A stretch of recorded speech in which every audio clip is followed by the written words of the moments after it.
Bueno, vamos a hablar de la tragedia. Estamos a punto de una nueva conmemoración del 2 de abril, la inundación, la tragedia colectiva más grande que vivió la ciudad de La Plata. Y recibimos a Pablo Morosi, periodista, autor de este maravilloso libro que se llama Genealogía de la Tragedia, que escribió junto al ingeniero Romanazzi, en el cual, bueno, explica, ahora la vamos a charlar, un poco lo que nos pasó antes y por qué nos pasó lo que nos pasó.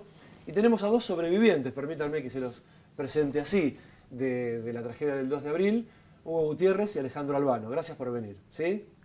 Gracias a ustedes.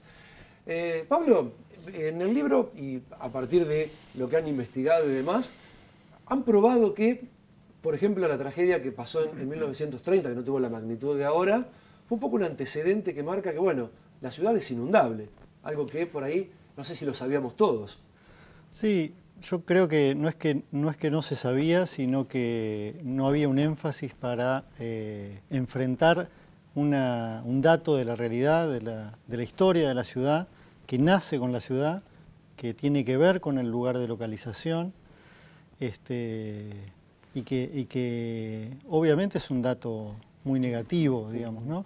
Y al mismo tiempo creemos que hasta que ese dato no sea asumido como tal, tampoco es posible pensar en una solución de fondo, digamos, ¿no? Cuando uno asume un problema de fondo, busca una solución de fondo. Cuando uno no asume ese problema de fondo, va buscando parches o cosas que extiendan la posibilidad de que o lo resuelva el que venga, o bueno, y creo que lo que se logra mirando la historia para atrás de la ciudad de La Plata es precisamente eso, que hay nuevas variables que el ser humano no puede manejar, que tienen que ver con cómo el clima se está modificando y las lluvias son más intensas, pero hay otras variables que tienen que ver, que son estables, que tienen que ver con dónde se ubicó la ciudad, cómo creció la ciudad, en la cual la mano del hombre, los que participamos de esta ciudad, cada uno en su cosa, tenemos que ver y tenemos que hacernos responsables.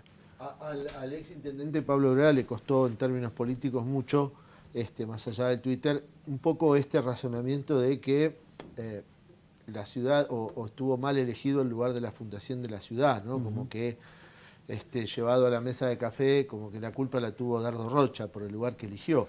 ¿Esto es así, Pablo? Dardo Rocha nos dejó una ciudad en una situación de alta vulnerabilidad. Él ubicó en la ciudad en una zona deprimida.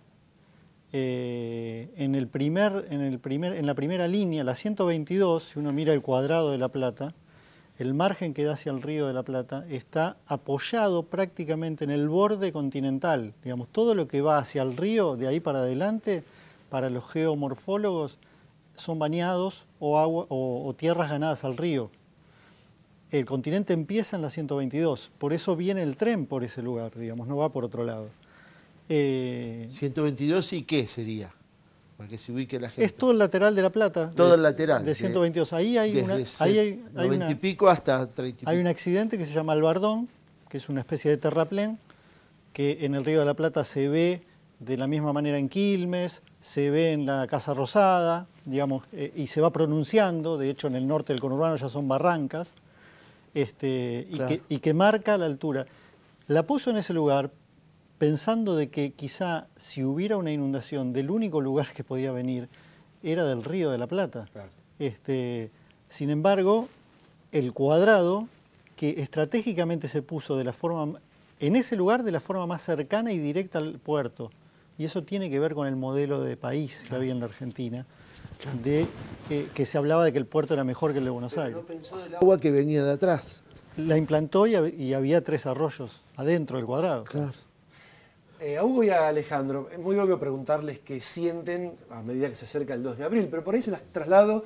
¿Qué sienten cuando empieza a llover como empezó a llover 2 fines de semana atrás? Vivimos episodios así. Bueno, preocupación, porque la situación hoy es más complicada que el 1 de abril de 2013.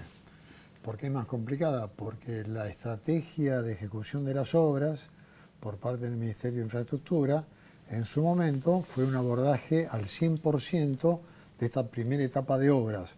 O sea, había que comenzar por tramos que no superaran los 100 millones de pesos cada uno, en forma simultánea. No se respetó una regla del arte de la ingeniería que consiste en empezar a hacer la canalización más profunda del Gato desde el río aguas arriba. Entonces quiere decir de que, ¿por qué estamos más complicados que el 1 de abril?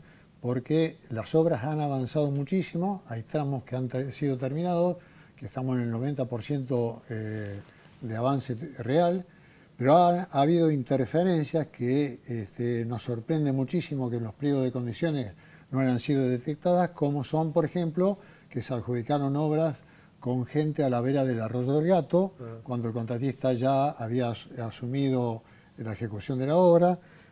No se visualizó que había un gasoducto por la calle 131 y 35 de 24 pulgadas que alimenta La Plata, Berisso y Ensenada. Hoy eso está en trámite de definición con Camusi. Esa obra es difícil porque hay que hacer un bypass al actual tramo que intercepta el canal que viene por la 131, y ese bypass es un bypass de 12 pulgadas, el 50% de la cañería que actualmente se tiene. Por lo tanto, cuando uno hace ejecución de esa obra, tiene que limitar la alimentación de caudal de gas a la ciudad de La Plata, Berisso y Ensenada. Entonces, es una obra para hacerla en verano. Se nos pasó el verano y realmente todavía nosotros no sabemos cómo se va a ejecutar. Y después subieron cables de media tensión, problemas que realmente hoy están trabados, porque hay puentes que han sido adjudicados y no comenzados, como el de la 520 con el Centenario, como el de la ruta 15 en Punta Lara, porque hay un problema con propulsora. Entonces, tenemos todo un sistema que prácticamente funciona al 95%, pero hay ciertos puntos que son cuellos de botella. Entonces, estamos suministrando el agua mucho más rápidamente que antes y vamos a encontrarnos con un taponamiento ahí en el Gato, y ya lo vimos el domingo 18, que con 50 milímetros, no con 391, con 50 milímetros caídos en 2 horas, 2 horas y media, hemos tenido distintos puntos en los barrios con agua de 1 metro, medio metro. ¿Cómo se cura una casa? ¿Cuánto tarda una casa en curarse? ¿Cuántos metros tuvo usted? 1,10 metros, y con 2 situaciones, la situación familiar propia más la de mi madre que vivía sola, o sea que te van generando distintas situaciones, cambios en la vida familiar, esto se ve claramente. En el funcionamiento. En el funcionamiento. Ha habido casas cercanas que estuvieron cerradas un montón de tiempo. Nosotros vivimos en Tolosa. Tolosa fue un barrio característico de que la gente quería ir a vivir y no encontraba lugar donde, porque los terrenos pocos que había se iban vendiendo, construyendo. Entonces, si uno hacía una recorrida por Tolosa, el cartel que encontraba era alquiler. Nunca un cartel de venta. Los invito a hacer una recorrida hoy en día y los carteles que privan en nuestra es venta. O sea, ¿qué generó la inundación? Que se quiera ir de un lugar donde la gente construyó su historia, su pertenencia, su territorio. Eso generó la inundación en eso, digamos, que los vecinos platenses se tienen que ir de su propio lugar, buscando un lugar más seguro, que no sabemos cuál es el más seguro. Los barrios más lindos de la ciudad. No hay tiempo, ¿Me puedo hacer una última, Pablo? Pero muy breve. Pablo, desde lo político, si tuvieras que hacer un Nuremberg de la inundación, o un nunca más de la inundación, ¿a quiénes ponés en el banquillo?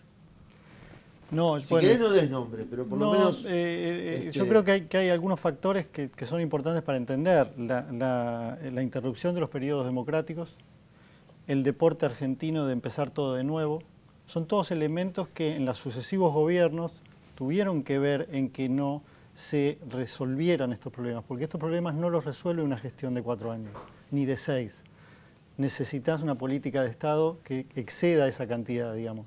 Acá estamos viendo que las obras que finalmente se están haciendo, las empezó un gobierno, quién sabe si las va a terminar este o el que viene.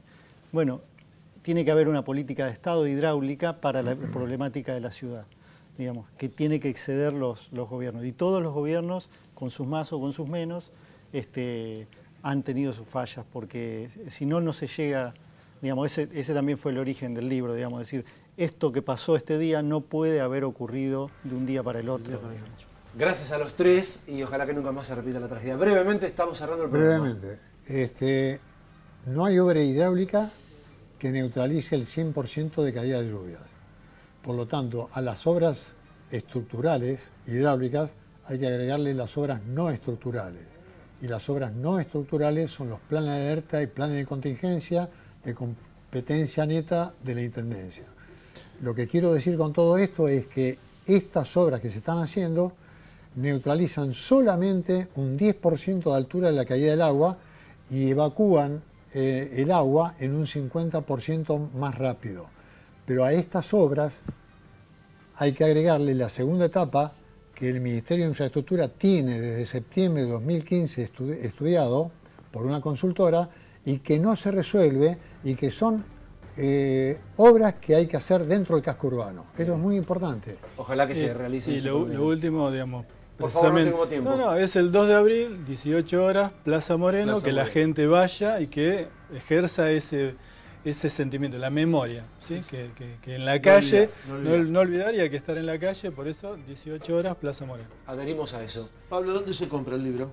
En las librerías. ¿En las librerías de La Plata, en cualquiera? Sí, sí. Bien. Gente, fue un intenso programa. Gracias y nos vemos el jueves que viene. Buenas noches.